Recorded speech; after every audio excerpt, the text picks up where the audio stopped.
नमस्कार बच्चों, स्वागत है एक अलग से एग्जाम स्टडी में। तो कैसे हैं प्यारे बच्चों? अच्छे हैं? मैं भी अच्छा हूं। तो पॉलिटेक्निक 2024 की तैयारी कैसे चल रही है प्यारे बच्चों? बताइए। अच्छी चल रही है? चलिए, होना भी चाहिए प्यारे बच्चों। बीच में हम थोड़ा डिस्टर्ब थे, इसकी वजह से वीडियो नहीं बना पा रहे थे। अब जो है कंटिन्यू जो है वीडियो बनेगा प्यारे बच्चों, और एकदम एकदम जी जान लगाकर तैयारी करना है प्यारे बच्चों, और एकदम पॉलिटेक्निक एंट्रेंस 2024 को एकदम क्रैक कर देना है प्यारे बच्चों, एकदम फोड़ देना है। और ऐसा तैयारी होना चाहिए प्यारे बच्चों, ऐसा तैयारी हम लोगों को होगा कि गवर्नमेंट स्कूल ही मिलेगा। यानी जितने आज क्वेश्चन लाए हैं प्यारे बच्चों, एकदम सिलेक्टेड और चुन के लाए हैं। और ये ऐसा क्वेश्चन है जो आप लोगों को सरकारी विद्यालय दिला कर रहेगा, ये मैं कह रहा हूं। तो चलिए प्यारे बच्चों, बिना देर लगाए शुरू कर लेते हैं। और आज प्यारे बच्चों बहुत ही सिलेक्टेड और मोस्ट इंपॉर्टेंट कुछ क्वेश्चन फिजिक्स का रहेगा और कुछ क्वेश्चन केमिस्ट्री का रहेगा प्यारे बच्चों।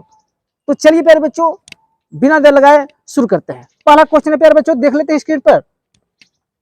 कह रहे कि लेड नाइट्रेट का रासायनिक सूत्र है PbNO3, PbNO3 का होल ट्वाइस, PbNO2 का होल ट्वाइस, और D जो है PbO है। तो इस तरह से प्यारे बच्चों हम देखते हैं कि लेड जो होता है वो Pb होता है प्यारे बच्चों। लेड जो होता है वो Pb होता है। और नाइट्रेट जो होता है प्यारे बच्चों, जो नाइट्रेट होता है वो NO3 होता है प्यारे बच्चों। NO3 होता है। अब देखिए, इसका जो इस पर होता है जो 2 प्लस होता है और इस पर -1 होता है। अब कैसे बनता है इसको थोड़ा देख लेते हैं।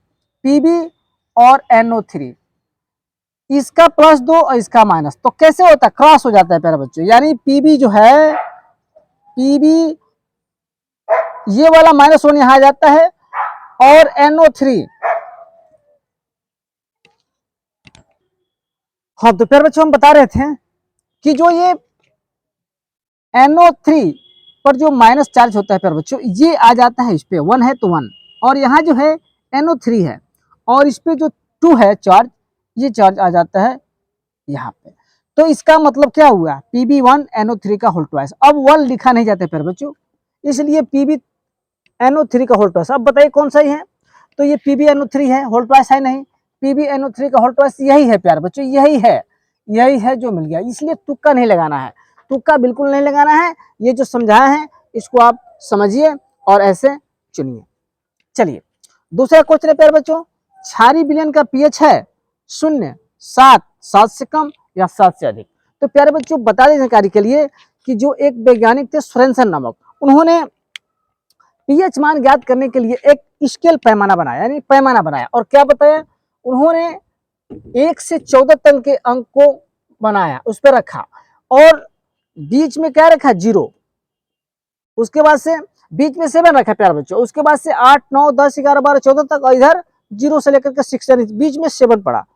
तो उन्होंने कहा कि जो 7 होगा वो उदासीन होगा, 7 से जो कम होगा वो क्षारीय होगा प्यारे बच्चों, और 7 से ज्यादा होगा वो क्या होगा?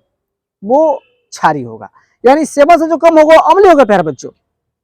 जो 7 से कम होगा वो अम्लीय होगा, और जो 7 से अधिक हो गया ज्यादा होगा वो क्षारीय होगा। तो प्यारे बच्चों क्वेश्चन पूछ रहा है यहाँ पे, कह रहा है कि क्षारीय विलयन का पीएच है 0, तो 0 तो होगा नहीं। 7 तो होगा नहीं, क्योंकि 7 जो है उदासीन होता है प्यारे बच्चों। और सी कह रहा है 7 से कम, 7 से कम होगा तो वो अम्लीय विलयन हो जाएगा। यानी 7 से क्या होगा प्यारे बच्चों? अधिक होगा। तो ये हमारा दूसरा का राइट आंसर क्या हो जाएगा? डी हो जाएगा प्यारे बच्चों। यानी 7 से अधिक जो होगा वो क्षारीय विलयन होगा। यानी क्षारीय विलयन का पीएच कितना होता है? 7 से अधिक होता है, 7 से अधिक होता है। 7 भी नहीं होगा, क्योंकि 7 अगर हो जाएगा तो वो उदासीन हो जाता है प्यारे बच्चों। राइट, चलिए अगला क्वेश्चन देख लेते हैं प्यारे बच्चों। तीसरा क्वेश्चन कह रहा है कि मीठे सोडे या खाने वाले सोडे का रासायनिक सूत्र या अणु सूत्र है, क्या है? NaCl, Na2CO3, NaHCO3 और NaOH। तो याद रखें प्यारे बच्चों, ये ऐसे क्वेश्चन तो आपको रटना पड़ेगा, याद करना पड़ेगा प्यारे बच्चों, तब जाकर होगा, क्योंकि इसकी कोई ट्रिक नहीं है। यानी मीठे सोडे या खाने वाला सोडा, जिसको हम लोग खाते हैं प्यारे बच्चों, जिसको खाया जाता है लिट्टी में डालकर, जैसे किसी भी अगर डाल करके बनाया जाता है तो क्या होता है? मुलायम होता है और फूल जाता है। जैसे लिट्टी, पकौड़ी, ये पकौड़ी नहीं बल्कि क्या, पुआ, मलपुआ, ये सब डाल दिया जाता है उसमें कि वो फूले। ठीक है ना। तो ये मीठे सोडे या खाने के सोडा का अणु सूत्र जो होता है प्यारे बच्चों वो होता है NaCO3। याद रखेंगे NaCO3 ये होता है प्यारे बच्चों। तो इस तरह से प्यारे बच्चों ये तीसरा का कौन सा होगा, सी राइट आंसर होगा। तो जल्दी से प्यारे बच्चों लिख लीजिए या स्क्रीनशॉट ले लीजिए, फिर हम लोग आगे बढ़ते हैं अच्छे क्वेश्चन के साथ। चलिए जल्दी लिखिए।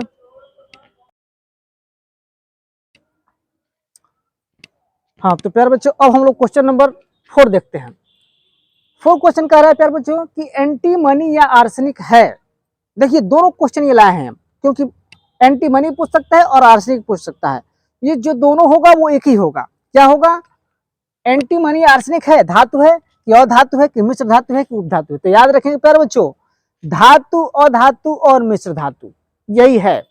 तो एंटीमनी और आर्सेनिक प्यारे बच्चों ये न तो धातु होता है न अधातु होता है, क्या होता है, ये उपधातु होता है। क्या होता है, उपधातु होता है प्यारे बच्चों। एकदम जी जान लगा करके पढ़ाई से एकदम जुड़ जाइए प्यारे बच्चों, क्योंकि अब एकदम एग्जाम जो है नजदीक आ रहा है, कभी भी हो सकता है प्यारे बच्चों एग्जाम। चलिए तो एंटीमनी आर्सेनिक उपधातु है। 5वां क्वेश्चन बहुत ही इंपॉर्टेंट क्वेश्चन है प्यारे बच्चों, कई बार पूछा है।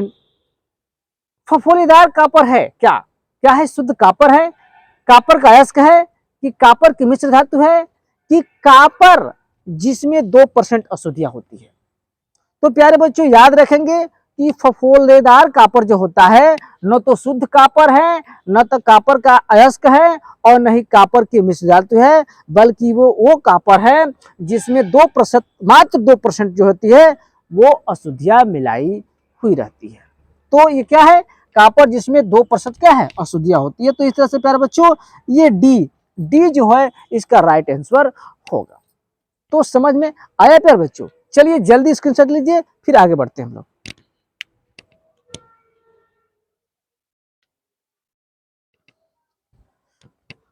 हाँ तो प्यारे बच्चों अब हम लोग छठा क्वेश्चन देखते हैं। छठा क्वेश्चन कह रहा है कि अमलगम होते हैं, अमलगम जो है होते हैं उपधातु होते हैं कि मिश्र धातु होते हैं कि यौगिक होते हैं कि विषमांगी मिश्रण होते हैं। तो याद रखेंगे प्यारे बच्चों जो अमलगम होते हैं वो क्या होता है, एक तरह से मिक्सचर होते हैं, मिश्रण होते हैं, लेकिन क्या होते हैं, वो समांगी होते हैं कि विषमांगी होते हैं।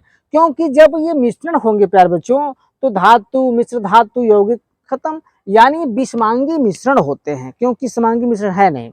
कभी कभी यौगिक या उपधातु की जगह पर समांगी मिश्रण भी दे देता है। इसलिए प्यारे बच्चे याद रखेंगे कि जो अमलगम होता है वो क्या होता है, विषमांगी मिश्रण होता है, यानी ऑप्शन आपका डी सही है। चलिए 7वां क्वेश्चन है, बहुत ही हल्का और कई बार पूछा गया है प्यारे बच्चों, ये पॉलिटेक्निक एंट्रेंस एग्जाम में, इसलिए इसको हल्के मत लीजिएगा, ये पूछा गया प्रश्न है। कार्बन परमाणु की संयोजकता है, क्या 2 होता है, क्या 4 होता है, क्या 5 होता है कि 1 होता है। तो याद रखेंगे प्यारे बच्चों कार्बन परमाणु की संयोजकता जो होती है वो 4 होती है, ठीक ना। तो इस तरह से याद रखेंगे कि कार्बन परमाणु की संयोजकता जो है 4 होती है, यानी बी। जल्दी इसको लिखिए या स्क्रीनशॉट ले लीजिए, फिर हम लोग आगे बढ़ते हैं।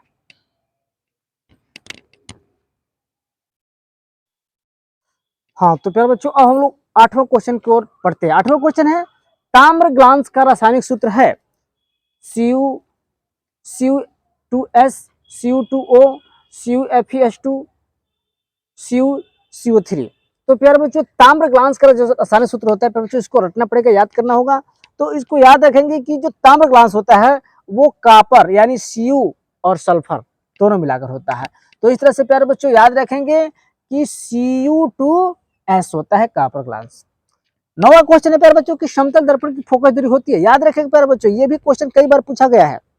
समतल दर्पण की फोकस दूरी होती है, क्या 0 होती है कि 50 सेंटीमीटर होती है कि 25 सेंटीमीटर होती है कि अनंत होती है। तो याद रखेंगे प्यारे बच्चों कि जो समतल दर्पण की जो फोकस दूरी होती है वो तो न तो 50 होती है, न 25 होती है, न 0 होती है, बल्कि क्या होती है, अनंत होती है प्यारे बच्चों, अनंत होती है। तो इस तरह से प्यारे बच्चों ये डी ऑप्शन जो है आप लोग को सही होगा। जल्दी से लिखिए फिर हम लोग आगे बढ़ते हैं। हाँ तो प्यारे बच्चों अब हम लोग 10वें क्वेश्चन पहुंचे हैं। 10वां क्वेश्चन कह रहा है कि निम्न में से किस माध्यम में प्रकाश की चाल न्यूनतम होती है। तो प्यारे बच्चों याद रखेंगे कि प्रकाश की चाल न्यूनतम होती है, क्या हीरा में होती है कि जल में होती है कि कांच में होती है कि क्रोसिन में होती है। प्यारे बच्चों ये क्रोसिन जो दिया हुआ है ये भ्रम के लिए दिया हुआ है, क्योंकि आप लोग जानते हैं कि जो हीरा होता है उस हीरे में ऐसा हीरा एक माध्यम है जिसमें प्रकाश की चाल क्या होती है, न्यूनतम होती है, कम होती है प्यारे बच्चों। तो इसलिए याद रखेंगे इस चीज को कि हीरा ही एक ऐसा है जिस माध्यम में प्रकाश की चाल न्यूनतम या कम होती है। तो इस तरह से प्यारे बच्चों थोड़ा आज थोड़ा लाइट का प्रॉब्लम है, इसकी वजह से थोड़ा आज हम ज्यादा क्वेश्चन नहीं डाल पाए, 10 ही क्वेश्चन डाल पाए। फिर हम जो नेक्स्ट वीडियो बनाएंगे प्यारे बच्चों तो उसमें भरपूर क्वेश्चन डालेंगे। और ये 10 जो क्वेश्चन है बहुत ही इंपॉर्टेंट क्वेश्चन है, एकदम समझिए कि रामबाण है प्यारे बच्चों। इसलिए इस क्वेश्चन को आप भली भांति रिविजन करके ही जाएंगे एग्जाम में। तो प्यारे बच्चों हमारे वीडियो कैसा लगा कमेंट बॉक्स में जरूर कमेंट करेंगे। और हमारे अगर चैनल से नए हैं प्यारे बच्चों तो प्लीज हमारे चैनल को सब्सक्राइब कीजिए ताकि हमारा पहला नोटिफिकेशन जो आपके यूट्यूब आपके जो मोबाइल पे है वो जाए।